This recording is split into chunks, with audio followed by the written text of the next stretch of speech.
ഫക്കീതങ്ങൾ മരണപ്പെടുന്നതിന് മുമ്പ് ഒരു വസിയ്യത്ത് ചെയ്തിട്ടുണ്ട്. ആ വസിയ്യത്ത് ഇതാണ്: ഞാൻ മരിച്ചാൽ എന്റെ മയ്യത്ത് കുളിപ്പിച്ച് കഫൻ ചെയ്ത് നിങ്ങൾ അത് സുൽത്താനുൽ ഉലമയുടെ മുന്നിലേക്ക് നീക്കി വെച്ച് കൊടുക്കണം. മയ്യത്ത് നിസ്കാരം നടത്തുക.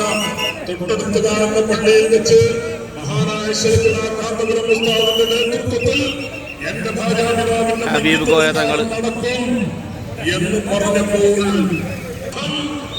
നമ്മെ പഠിപ്പിക്കുകയായിരുന്നു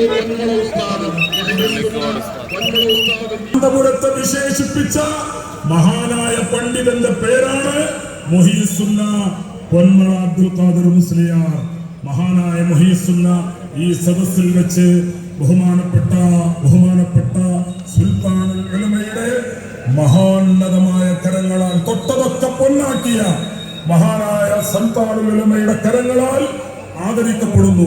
ആ മനോഹരമായ ദൃശ്യത്തിനു കൂടി നിങ്ങൾ സാക്ഷികളാകണം എന്ന് അഭ്യർത്ഥിച്ചുകൊണ്ട് വിവാഹ സദസ്സ് നടക്കാനിരിക്കുന്നു, സന്നദ്ധദാന സദസ്സ് നടക്കാനിരിക്കുന്നു. മനസ്സിലാക്കി എല്ലാവരും അതിന്റെ പ്രചാരകരും പ്രവർത്തകരുമാകണമെന്ന് സാന്ദർഭികമായി അഭ്യർത്ഥിച്ചുകൊണ്ട് അൽഹംദുലില്ലാഹി റബ്ബിൽ ആലമീൻ.